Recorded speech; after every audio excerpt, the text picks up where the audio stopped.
¿Qué tal? Bienvenidos a esta charla, este nuevo episodio del podcast Dogma de Fe. Hoy estamos muy complacidos, muy contentos. Está con nosotros el doctor Humberto Reyes Valdés, a quien le apreciamos muchísimo que haya aceptado la invitación a este nuevo episodio. Doctor, muchas gracias, bienvenido. Gracias por invitarme. Voy a leer, si me permite, un breviario de la larguísima hoja de vida académica como catedrático del doctor. El doctor es biólogo por la Universidad Autónoma de Nuevo León, doctor en genética por la Universidad de Texas A&M, hizo una especialización en ciencia de datos en la Universidad Johns Hopkins, en la Escuela de Salud Pública Bloomberg. Se especializa y su interés en investigación han sido en ciencia de datos, estudio y conservación de la biodiversidad, desarrollo de modelos matemáticos para la mejora vegetal y uso de las bases y herramientas de la teoría de la información como visión general de los fenómenos naturales con énfasis en el estudio de la diversidad. Doctor, bienvenido a este podcast, doctor. Muchas gracias, Marcos. Platicábamos recientemente, doctor, sobre quizás el más famoso de los biólogos de la historia, doctor, de Charles Darwin, que en 1859 publicó lo que muchos llaman el segundo libro más importante y más famoso de la historia, doctor. Y usted considera, porque después ha habido una discusión, es que sigue siendo teoría, hay una confusión, es que es teoría. Por eso se llama la teoría de la evolución de las especies, ¿sí? Porque lo teorizó. Y muchos creen que hay cosas que no están comprobadas de eso respecto a la evolución. La gente cree, mucha gente cree lo que quiere creer, doctor, y no, en base a sus dogmas, los prejuicios, y hay también una especie de rumor, sí, de una falta de crédito que de Darwin a otro compañero científico que estaba pensando y escribiendo la misma teoría. ¿Qué nos puede decir al respecto, doctor? Muy buena pregunta, porque es de interés general y no solo para la teoría de la evolución y para Darwin, que mucha gente dice, es que eso es una teoría nada más. Y aquí partimos como que de una definición errónea de lo que es teoría. Bien. A final de cuentas, una teoría como la teoría de la evolución a través de la selección natural, la teoría de la relatividad, es un cuerpo coherente de conocimientos. Eso es una teoría. O sea, la teoría de la relatividad, no por ser teoría, va a ser que la luz varíe de velocidad si vamos arriba de un tren o si estamos abajo. Las ecuaciones de Einstein siguen funcionando. Si la luz pasa por un astro masivo, esa luz se va a desviar. Eso sigue funcionando.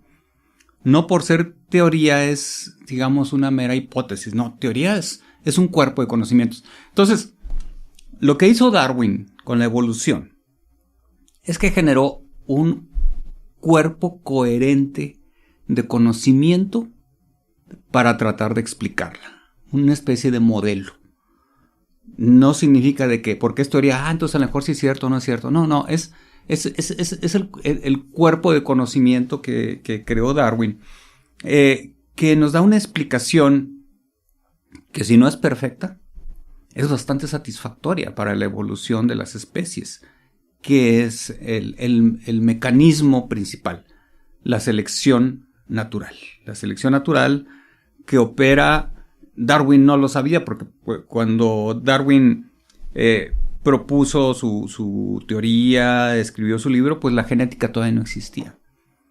Pero a la luz de la genética, la teoría de la selección natural sigue siendo más válida que nunca. Comprobándose más. Así es, validándose a nivel de gen, porque la selección natural actúa a nivel de los genes. La selección natural está seleccionando genes. Así como el virus, los virus, el SARS-CoV-2, o sea, está constantemente mutando y tiene más capacidad infectiva, más capacidad de propagarse y algunas variaciones desplazan a otras porque tiene una mutación que les permite reproducirse más fácilmente. Ahí está operando la selección natural a nivel de los genes del virus.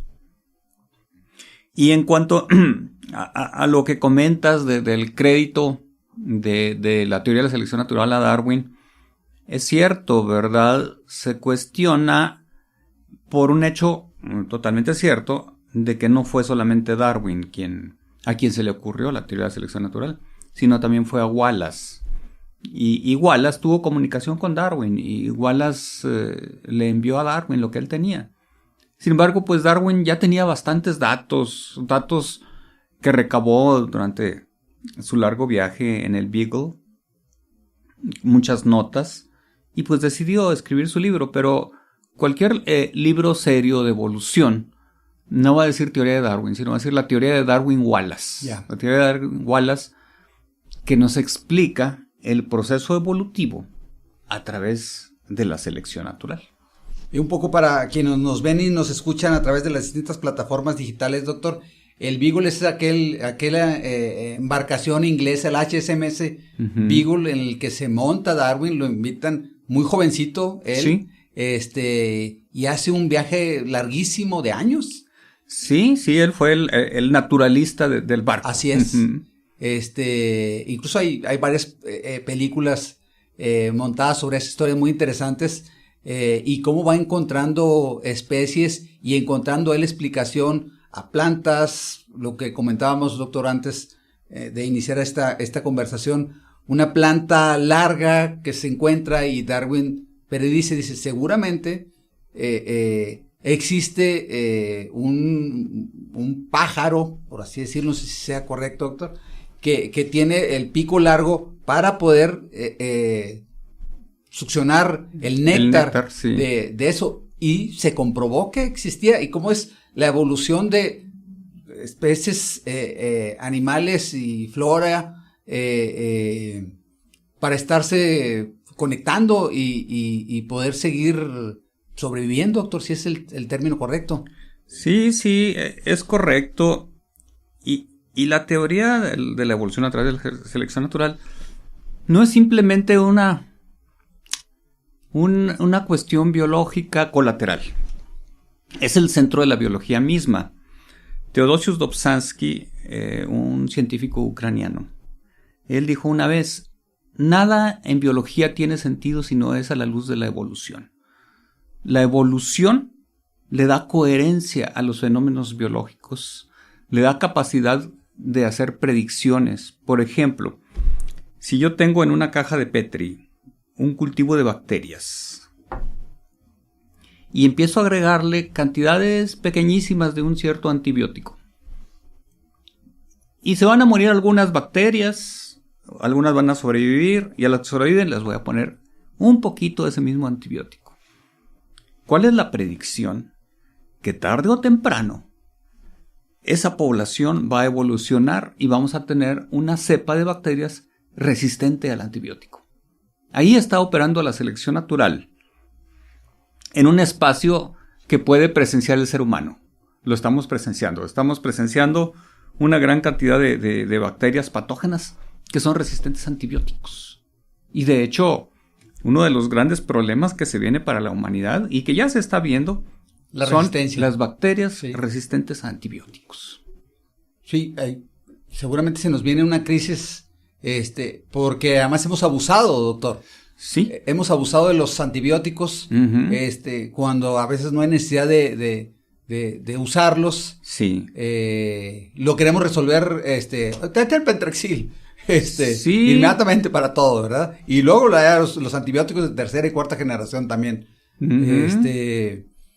Y lo queremos, doctor, usted decide estudiar genética en tiempos en los que, digamos, no estaba tan popularizada, digamos, la genética. Yo lo considero pionero de la genética en el noreste de México. Esa es mi opinión respecto a usted, doctor. Gracias.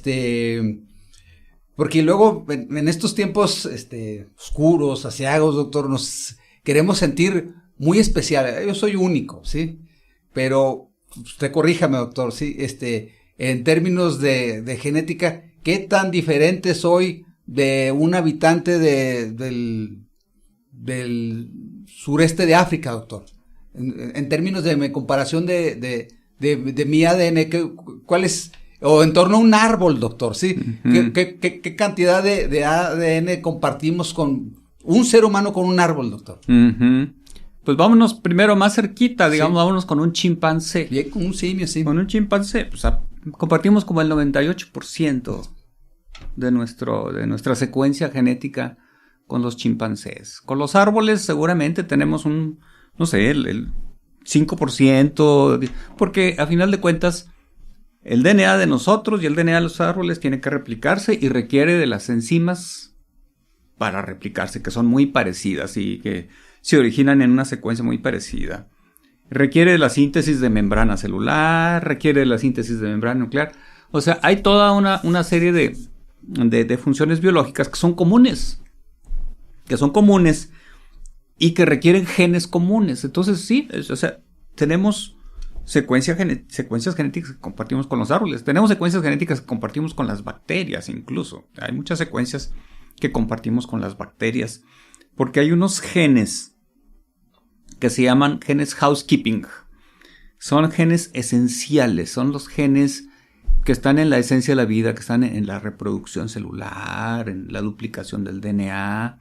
Esos genes están funcionando en todas nuestras células y en las células de muchos organismos, ¿no? Especialmente en nuestro caso, pues de todos lo que se llaman los organismos eucarióticos, aquellos que tienen un núcleo. O sea, hay organismos eucarióticos que tienen un núcleo en sus células y procarióticos que no tienen núcleo, como es el caso de las bacterias. Y aún con las bacterias, pues tenemos algunas secuencias en común.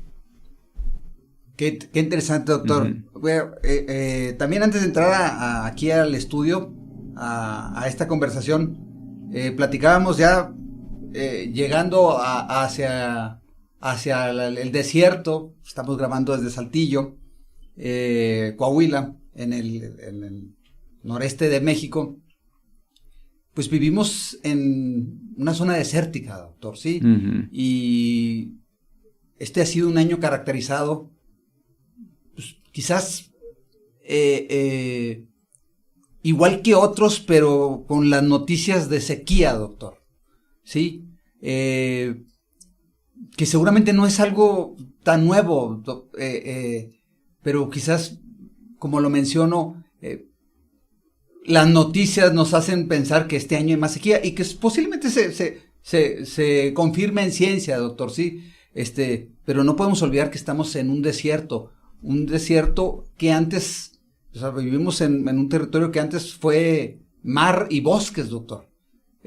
¿Cómo era en términos de territorio y en términos genéticos la adaptación de los primeros seres humanos que existieron por aquí, y cómo era el territorio coahuilense, doctor, hace 60 millones de años, y cómo ha evolucionado, doctor? Uh-huh. Bueno, primero el ser humano, desde que bajó de los árboles, empezó a caminar en forma erecta, se empezó a adaptar a las regiones áridas, a las regiones desérticas. O sea, el ser humano no evolucionó en la selva, evolucionó en los pastizales. Entonces, tenemos mucha adaptación a lo que hoy llamamos desierto. Y el ser humano pues llegó a América hace probablemente casi 20,000 años. Llegó a América, a nuestra región, a lo que hoy llamamos desierto chihuahuense, quizás hace más de 10,000 años.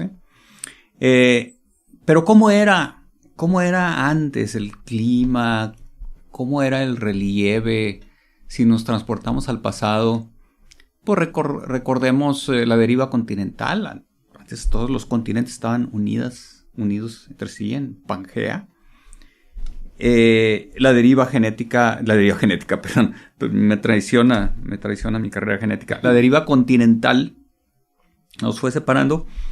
Y en el tiempo de los dinosaurios, y estamos hablando hace más de 60 millones de años y más, esta región era una región de una flora exuberante.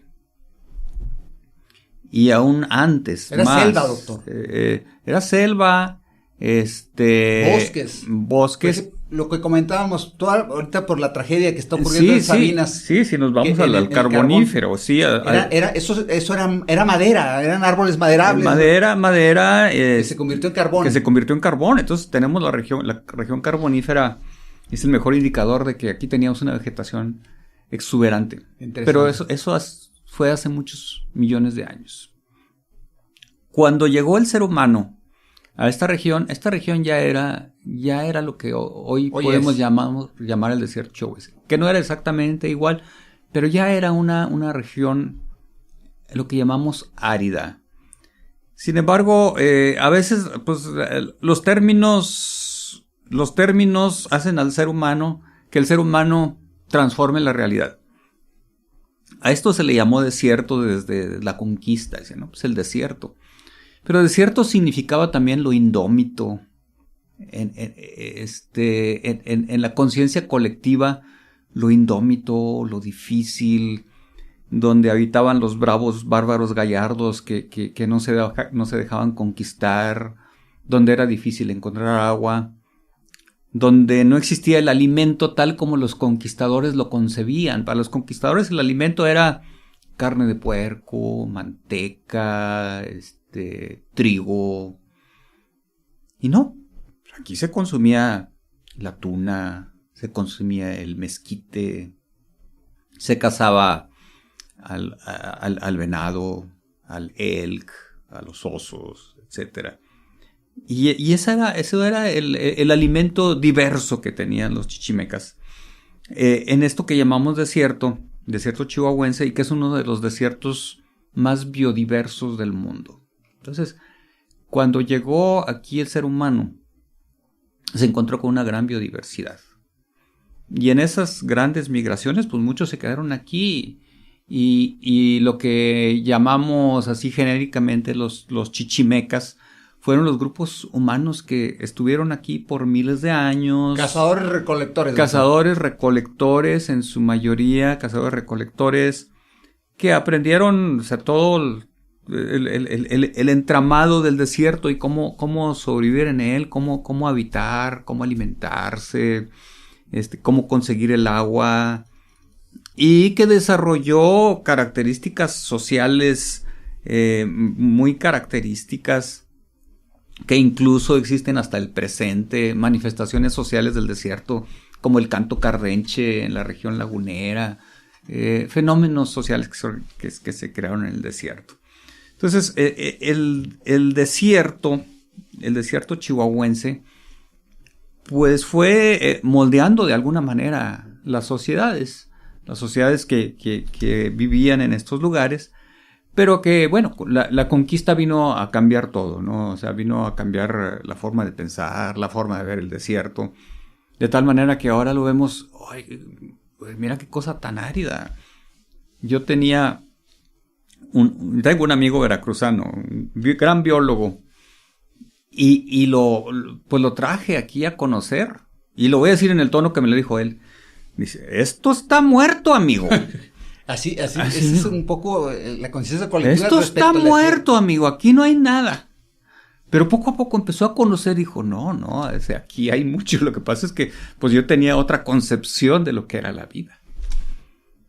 Y realmente, doctor, y hay muchísimos estudios y muchísima ciencia, estudios publicados de, por ejemplo, Cuatro Ciénegas, doctor, la riqueza de Cuatro Ciénegas, hoy en riesgo, por cierto, en riesgo por el propio ser humano, como una especie de microcosmos de algo del origen de la vida, microbiana en el mundo. ¿Es correcto observarlo así, doctor?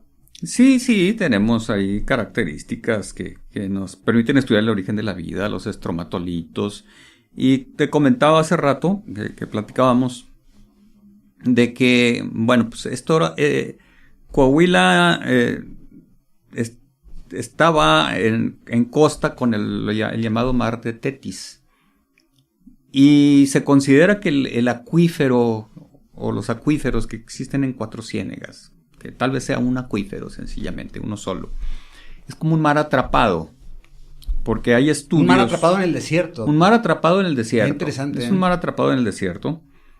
Hay estudios que se han hecho en colaboración entre la UNAM y el CINVESTAB, estudios con genómica, que permitieron identificar algunos microorganismos y uno de ellos, si mal no recuerdo, es Bacillus coahuilensis.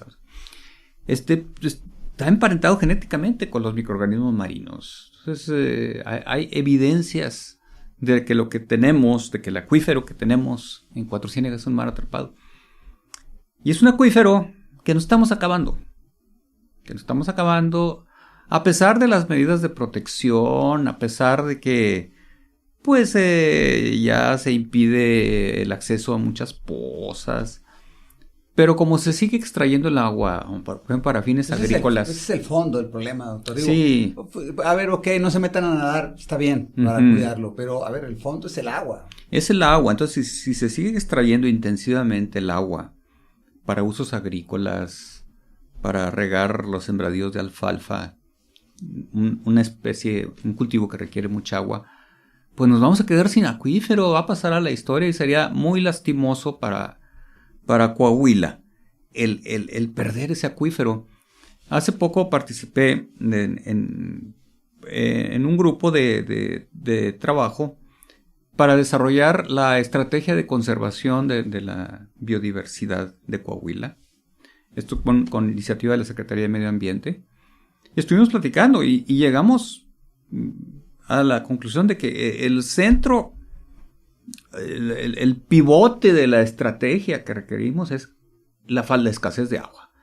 Es el común denominador que tenemos, la escasez de agua. Esa es la gran amenaza, doctor. Esa es la gran amenaza. Yo les dije, hay que darle mucha atención a los humedales. ¿Pero por qué? Pues si en Coahuila hay muy pocos humedales, precisamente por eso. Precisamente porque hay muy pocos humedales. O sea, Cuatro Ciénegas es un humedal. Conservémoslo. Porque es uno de los humedales más interesantes del mundo. Es de lo último que nos queda. Y sí, sería una pena para Coahuila el que perdiéramos los acuíferos de Cuatro Ciénegas. Doctor, luego no sabemos lo que seamos, pero en esta cultura de la carne asada, doctor, acá en el noreste de México está muy arraigada y qué bueno porque nos reúne socialmente, lo tenemos intrínseco ya como parte de nuestra sociedad, pero mucha gente desconoce el fondo, que para tener, y usted corríjame, un corte de carne, sembraron alfalfa, que consumieron las vacas, ¿sí? Y entonces, y esas vacas pasaron a la producción y al aprovechamiento para que yo pudiera tener un corte de carne en mi plato, pero para que yo tuviera este corte, requirió miles de litros de agua. Sí, hay un costo asociado a lo que consumimos. El costo asociado a un kilo de trigo, a un kilo de carne, obviamente el kilo de carne tiene un costo mayor, un costo ecológico, porque la energía pasó de la planta al ganado. Entonces, en el caso del ganado, que se alimenta con productos de cultivo de riego, pues se invirtió bastante agua en la producción de carne. Entonces, hay una huella ecológica que deja ese pedazo de carne. Yo, por ser norteño, me encanta la carne asada, o sea, me encanta la carne. No pasa exactamente lo mismo con el ganado de pastoreo. El ganado de pastoreo pues consume vegetales o plantas que generalmente no requieren riego y que los seres humanos no podemos digerir. Entonces no nos están quitando nada porque los seres humanos no podemos digerir, no tenemos un rumen con los microorganismos para digerir la celulosa. Yeah. Ellos sí. Pero si nos ponemos a hablar de huellas ecológicas, pues sí, obviamente la carne tiene mayor huella ecológica. Deberíamos de recorrer nuestra dieta más de la carne hacia los vegetales. Por otra parte, pues el caso del ganado. El ganado o la ganadería es una de las mayores fuentes de huella de carbono, de gases de efecto invernadero. O sea, hay mucho efecto de gases de efecto invernadero por la ganadería. Porque luego también tenemos muy grabados el efecto invernadero, los combustibles, el carbón, pero como que desaparecemos de la conciencia que la ganadería, que además es la que le dio forma a las sociedades. La ganadería y la agricultura, perdón, corrigiendo, doctor, es la que formó las civilizaciones, las primeras, allá en el río Tigris y el Éufrates, sí. Las primeras conocidas, digamos, que dejaron más huella, va pasando por asirios, egipcios, todas se formaron en torno al agua, doctor, y Coahuila pues, es un ejemplo de ello. Las ciudades principales están buscando el agua. Así son las civilizaciones. Con la única diferencia que ahora nos la estamos acabando. Sí, debemos cuidar el agua. Entonces, tenemos que llegar a un balance. Digamos, la ganadería es muy importante para Coahuila, para varias regiones áridas. El ganado aprovecha esas regiones áridas, las cabras, etcétera. Pero debemos buscar un balance, porque si no nos ocupamos radicalmente del problema de desabasto de agua, pues nos acercamos al apocalipsis del agua. Si no usamos racionalmente el agua, sobre todo desde el punto de vista agrícola, porque la agricultura es la que más gasta agua, que a veces le echamos mucho la culpa a la industria de refrescos, a la industria cervecera. Pero digamos, el agua que gasta, por ejemplo, la industria cervecera viene más que todo del agua que se utilizó para cultivar la cebada y el lúpulo, la cebada y el lúpulo. Entonces, tenemos que buscar las tecnologías agrícolas que nos permitan hacer un uso muy racional del agua. En Coahuila, yo te comentaba, pues una de las mejores alternativas es lo que se llama agricultura protegida. El uso de los invernaderos, que nos ayudan a ahorrar mucho el agua. Y la otra es a elegir los cultivos, o sea, cultivos que sean menos demandantes de agua, y el aprovechar algunos cultivos y algunas especies que tenemos. Por ejemplo, aprovechar el nopal, aprovechar el maguey, aprovechar el sotol. Son plantas adaptadas a regiones desérticas que requieren relativamente pocas cantidades de agua. Incluso la vid. La vid no es un cultivo que requiera grandes cantidades de agua comparado con otros. Y es una de las fortalezas que tenemos nosotros en Coahuila, que somos capaces tenemos un ambiente propicio para cultivar agaves, para cultivar nopal, para cultivar vid. Entonces es una cuestión como que de corregir nuestras estrategias agrícolas teniendo muy, muy en mente el costo del agua, o sea, y el valor del agua en nuestro estado. Ahora que lo menciona, doctor, estamos en Saltillo, una ciudad industrial que ya rebasa la zona metropolitana el 1,000,000 de habitantes. Nos alimentamos de agua, nuestro sistema de agua gira en torno a la explotación de pozos, mantos acuíferos. No tenemos, nuestro sistema no se diseñó con presas de almacenamiento, doctor. Sin querer ser y especular en términos negativos, ¿cuál es el futuro, doctor, de Saltillo y de esta zona que estamos en el desierto o semidesierto, doctor, en Saltillo, respecto a las posibilidades de agua, ¿cuánto nos queda, doctor? Uh-huh. Sí, ¿cuánto nos queda a este ritmo, por supuesto, verdad? Sí, bueno, digamos, lo que debemos hacer es, de entrada, cuidar nuestros acuíferos. Nuestro acuífero mayor es la Sierra Zapalinamé. Entonces, ahí tenemos a nuestro acuífero. Si no lo cuidamos, nos vamos a quedar sin agua. Vamos a tener problemas que están teniendo ahorita otras ciudades. Entonces, cuidar los bosques no es nada más para que, qué bonito está, ¿no? Obviamente sí, qué bonito. Pero cuidar los bosques que tenemos en nuestras sierras es asegurarnos el futuro del agua a través de la captación de esas sierras en los acuíferos que nutren en mucha medida Saltillo. La otra, pues, es el uso racional del agua por los ciudadanos. Y hay cosas que a mí me parecen incongruentes. ¿Te has puesto a pensar? El agua que llega a nuestras casas se supone que es agua potable. Se supone que debemos poderla tomar, ¿no? Pero usamos la misma agua, el agua que podemos usar para tomar, la usamos para bañarnos, la usamos para lavar los trastes y la usamos para el excusado.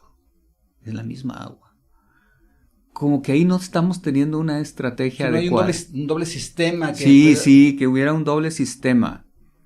Y un sistema de reciclaje del agua, que el agua que utilizamos de la regadera, pues luego se utilizara para el baño. Digo, a ver, estamos en el desierto, tendremos que estar tomando medidas más drásticas. A veces no estamos conscientes que estamos en el desierto. Yo veo gentes limpiando la banqueta con la manguera del agua. Nos gusta mucho el pasto y se ve muy bonito, pero ¿cuánta agua gasta el pasto? Sí, como que tenemos asociados, ¿sí? Verde, bonito, pero sí, estás en el desierto. Y luego estás en el desierto. Luego hay un libro ahí, de esos, de los charlatanes de consejos para vivir mejor y cosas así.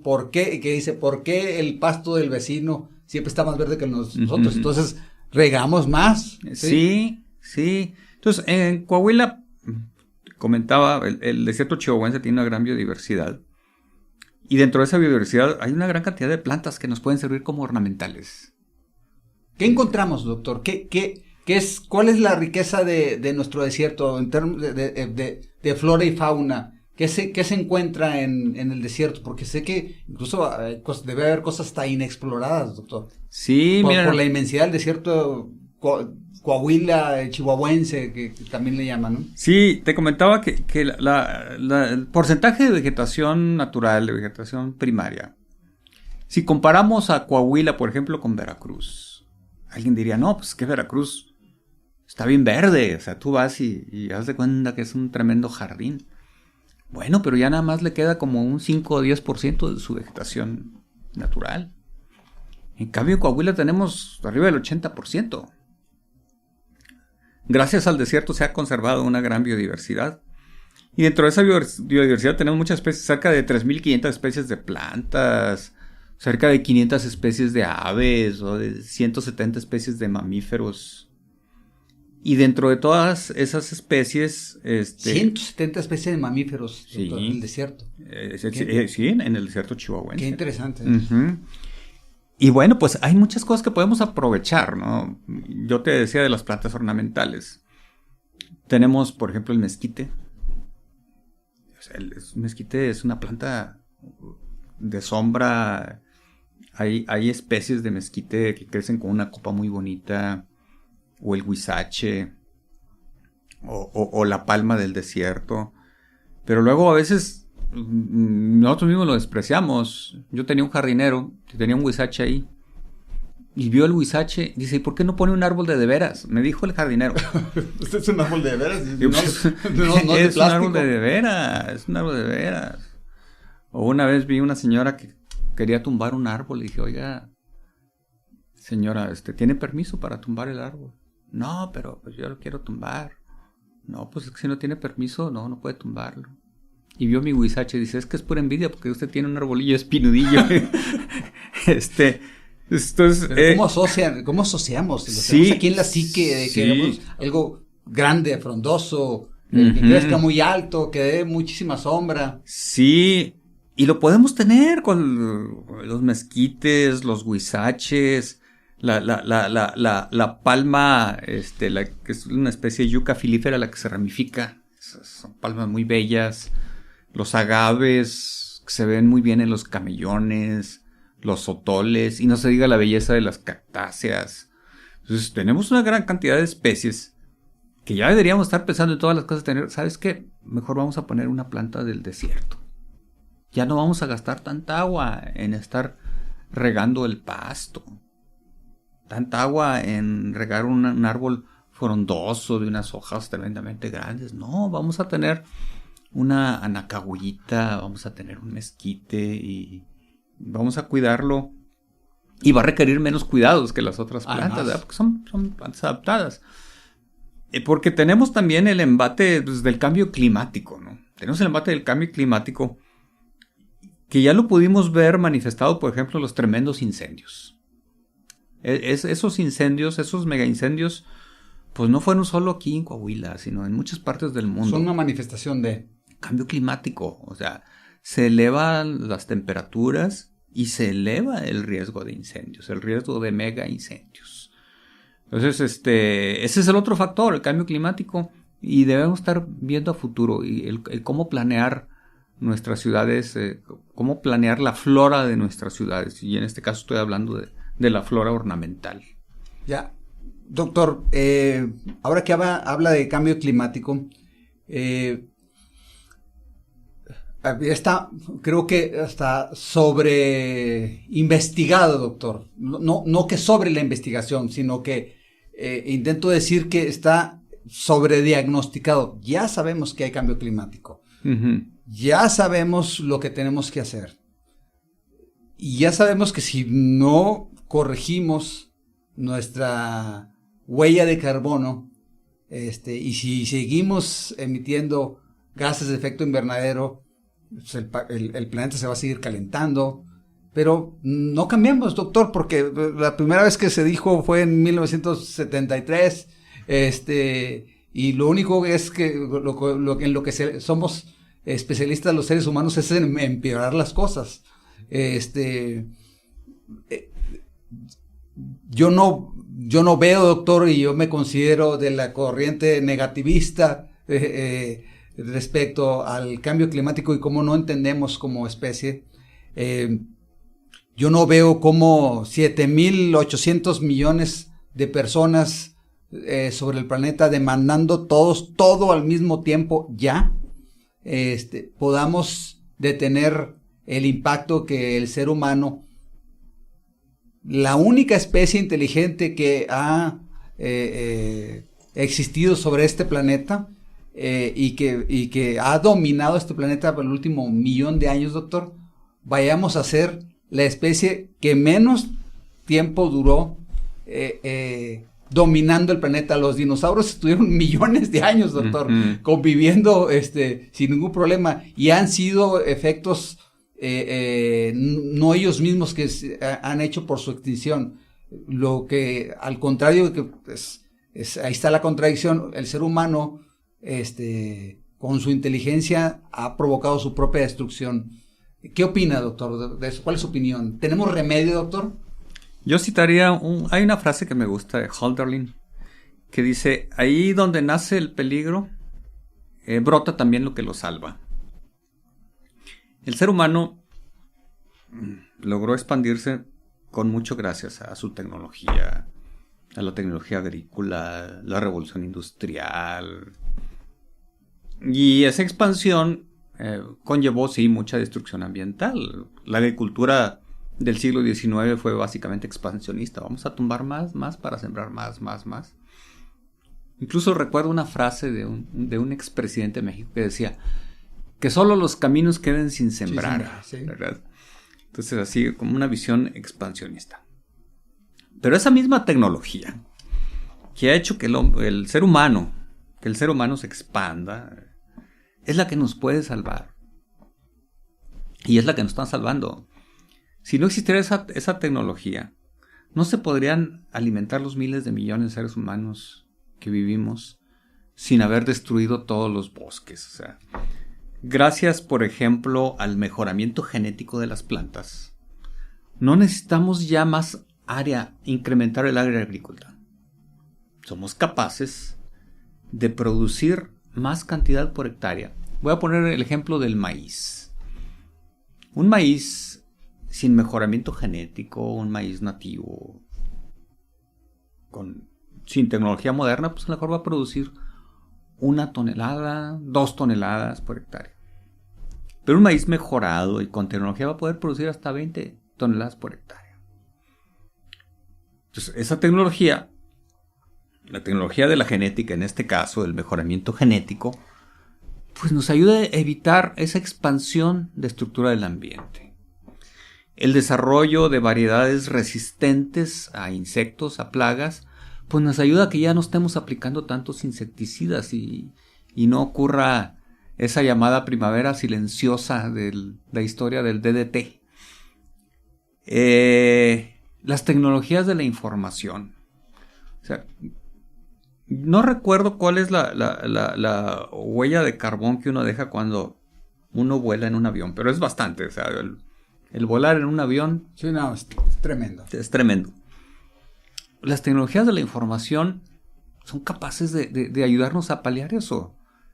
Ahorita, bueno, pues estamos grabando este podcast que va a llegar a gente en cualquier parte del mundo que tenga una conexión, sin tener que ir.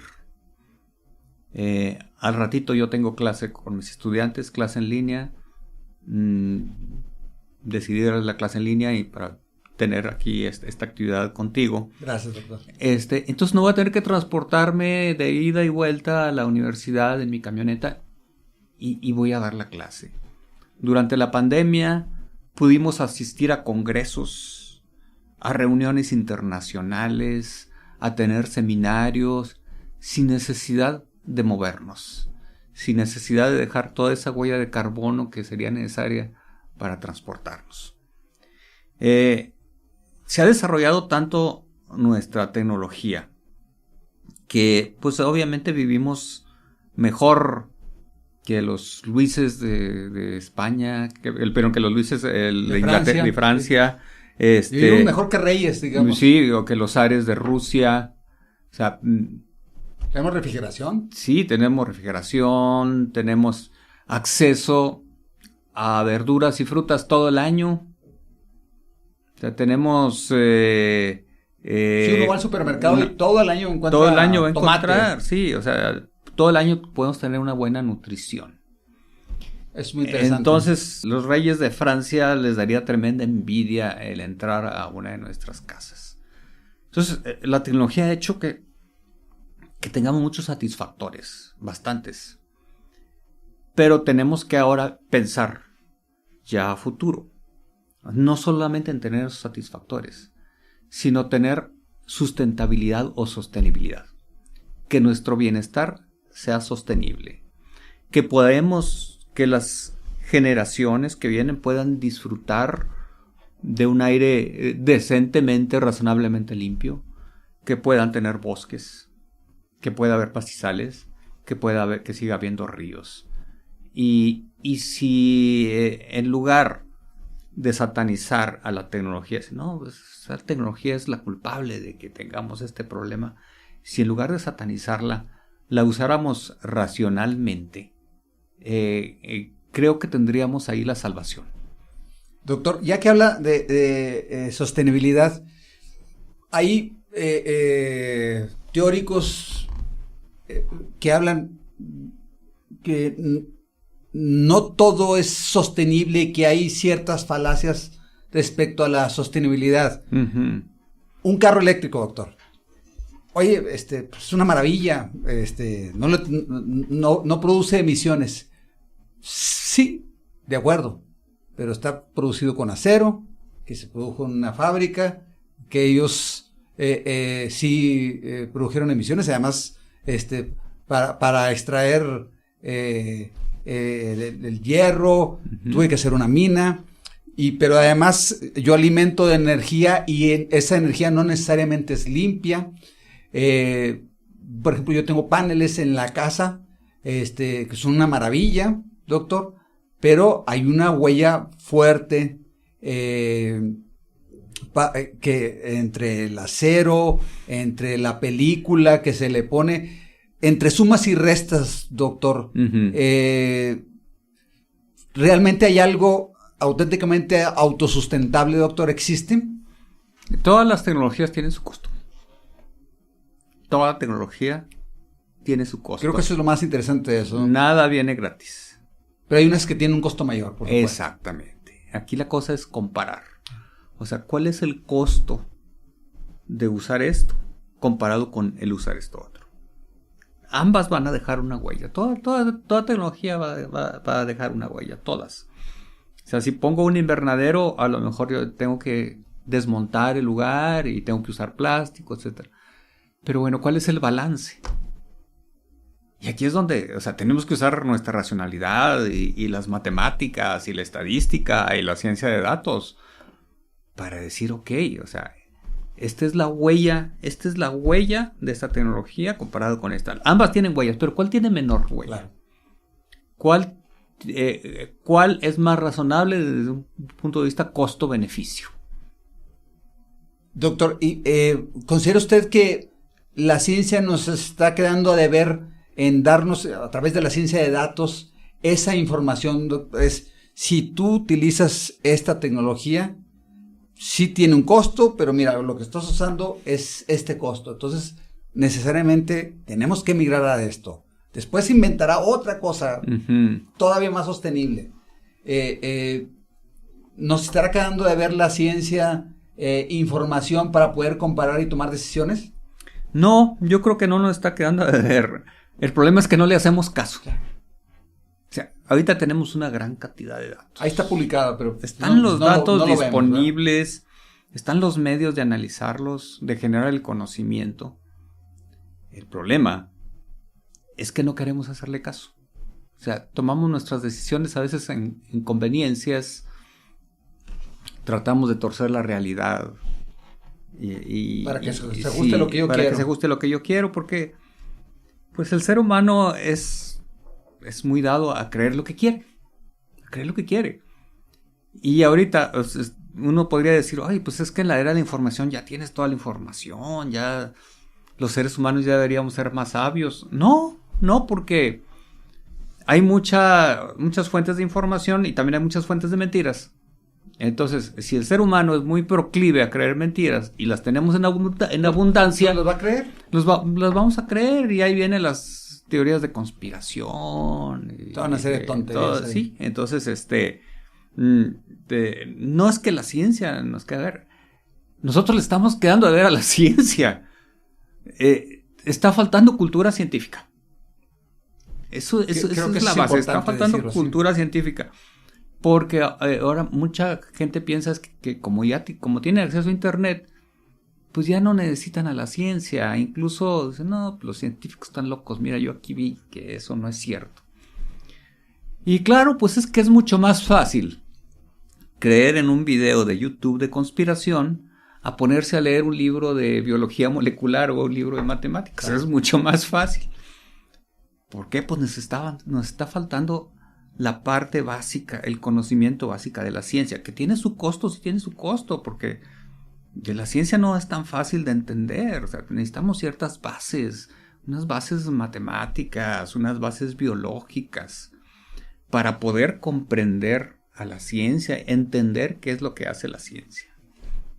Doctor, usted es miembro desde hace mucho del Sistema Nacional de Investigadores, del Consejo Nacional de Ciencia y Tecnología de México.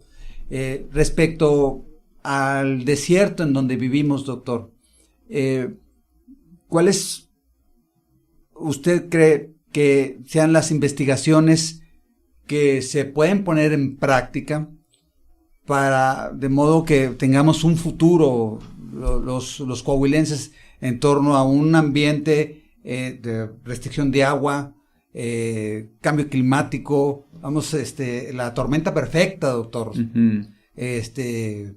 respecto a lo publicado, ¿qué podríamos aprovechar, doctor, para en términos de ciencia aplicada para la solución de problemas de la vida diaria de una región como Saltillo, doctor? Miren, sí tenemos investigación ambiental, investigación botánica, investigación faunística, pero no nos hemos puesto a sintetizarla y a platicarla con los tomadores de decisiones para que realmente tenga un impacto. Esa es una cosa. La otra es que comparativamente la investigación científica en la región desértica es muy poca comparada con la investigación científica que se ha financiado en el centro y sur del país. Lo que es el centro, si pusiéramos alfilercitos de los proyectos que se han financiado ya históricamente, digamos desde hace 30 años, pues se va a llenar de alfileres el centro y sur de México, y va a haber unos cuantos alfilercitos por ahí en el norte de México. Entonces está faltando financiamiento en la investigación. Hace poco publicamos los libros del estado de la biodiversidad de Coahuila en conjunción con la CONABIO y la Secretaría de Medio Ambiente de Coahuila. A mí me tocó coordinar el capítulo o la sección de diversidad genética, y la principal conclusión es de que casi no hay estudio de diversidad genética en Coahuila. Esa es una pena, o sea, la conclusión es que es falta. La principal conclusión es que casi no hay estudios de diversidad genética en Coahuila. Por alguna razón histórica, a mí me platicaron una anécdota de un secretario de Agricultura, o secretario de Medio Ambiente, que vino a Coahuila y dijo: oye, pues aquí casi no hay nada que cuidar. Pues aparentemente, pero no, hay mucho que cuidar. Es que como que ven desierto, no, ¿para qué lo cuido? Sí, pues aquí no hay nada, ¿no? ¿Sí? ¿Cuál no hay nada? Sí, ¿Cuál no hay nada? Estamos llenos de una gran riqueza. Sí, otra vez, doctor, va uno en la carretera a Monclova o a Torreón y observa la inmensidad del paisaje sin mucha flora y mucha fauna, y uno mismo asocia, no, pues que aquí no hay nada. Y si no hay nada, pues no hay nada que cuidar. Y al contrario, oiga, la cantidad, yo estoy sorprendido por la cantidad de especies animales que existen en el desierto. Pues, es una cifra que no pasaba por mi mente, ¿eh?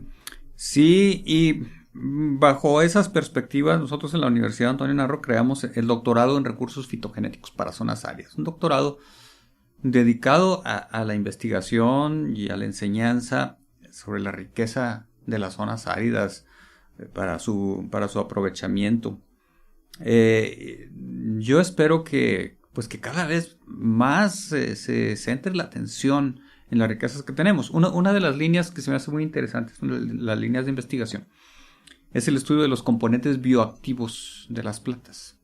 Componentes que te pueden servir para combatir enfermedades de plantas o incluso enfermedades en seres humanos.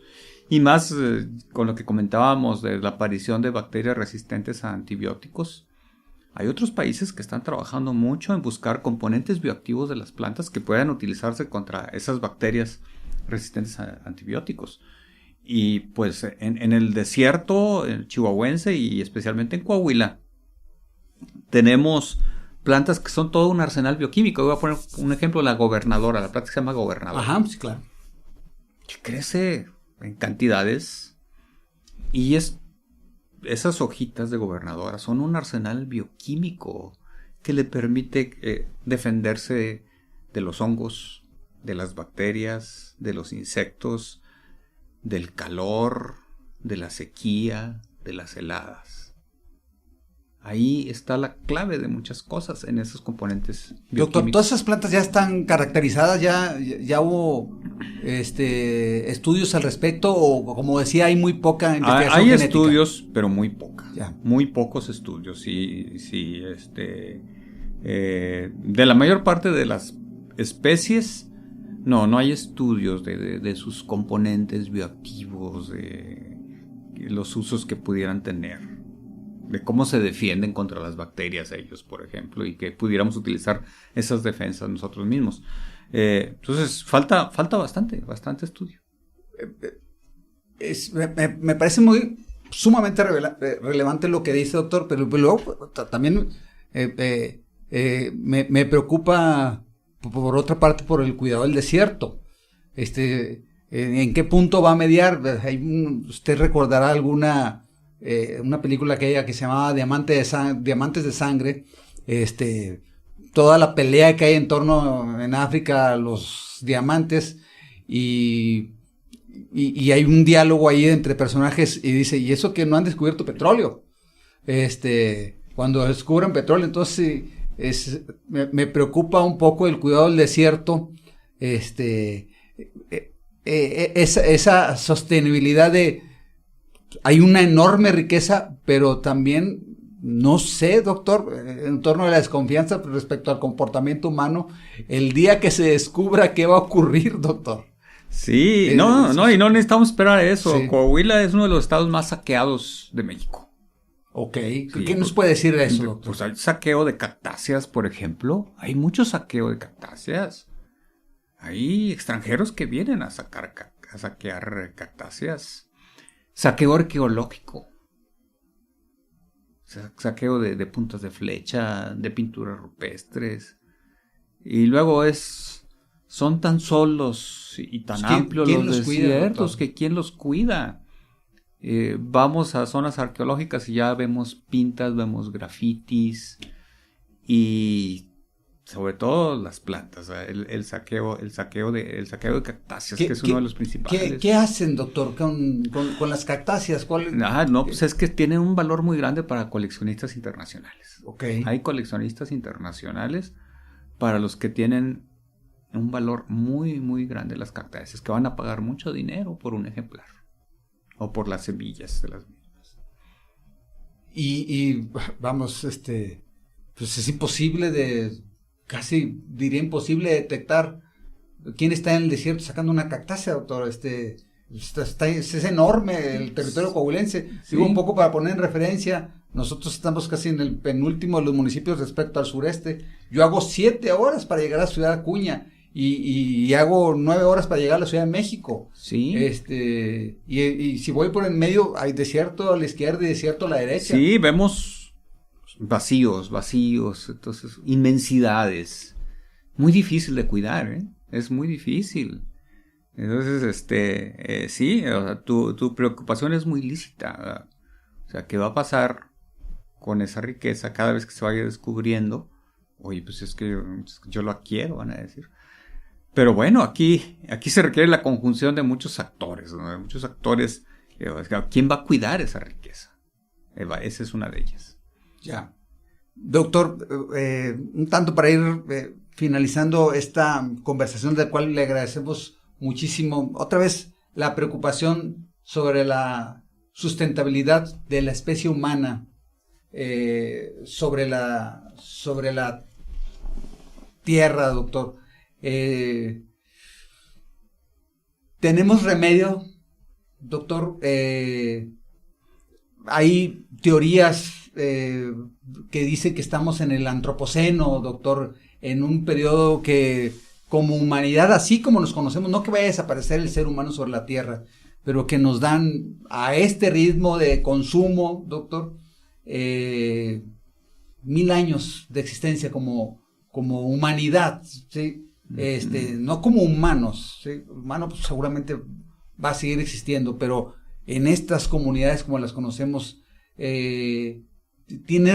tenemos remedio como especie humana, impulsados por nuestros deseos, por nuestro consumismo, por nuestro ese fin que tenemos de descomponer todo lo que tocamos, doctor. ¿Tenemos remedio como especie humana, doctor? Pues tenemos la herramienta. Tenemos las herramientas. Usted tiene esperanza, doctor. Sí, soy, digamos, de la línea del optimismo racional. Ya. tenemos las herramientas. Va a depender de que estemos dispuestos. Una cosa me tiene tranquilo, de que la Tierra y su biosfera va a seguir existiendo con el humano o sin el humano. O a pesar del humano. O a pesar, sí. O sea, la biosfera tiene sus mecanismos de autorregulación. Y a lo mejor uno de esos mecanismos de autorregulación es que desaparezca nuestra especie, ¿no? Puede ser. Pero la biosfera va a seguir existiendo. Entonces, el que siga existiendo nuestra especie, o el que la borremos de un bombazo atómico, pues va a depender de nosotros mismos. Y ahí no es que la ciencia nos quede a deber, es cómo la utilizamos. Entonces, tenemos la herramienta, tenemos un cuchillo, entonces lo podemos utilizar para matar, o lo podemos utilizar para cocinar un bello platillo, para construir algo. Tenemos herramientas muy poderosas. Entonces, ya lo que hagamos con ellas, pues va a depender mucho. Podríamos tratar de hacer proyecciones pensando en lo que es la naturaleza humana. Y la naturaleza humana, como todas las naturalezas biológicas, es egoísta. O sea, los seres vivos queremos perpetuar nuestros genes. Nos interesa, ¿no? A veces no nos interesa mucho la especie, sino perpetuar nuestros genes. Pero si estamos conscientes de eso, si estamos conscientes de que nuestra naturaleza nos hace proclives incluso a autodestruirnos, y si esa misma conciencia se convierta como una retroalimentación de decir, ok, vamos a pensar ya racionalmente y vamos a seguir pensando egoístas, porque esto va a ser ya por el bien de todos. O le paramos a la destrucción, o le paramos a la carrera armamentista, o adiós especie.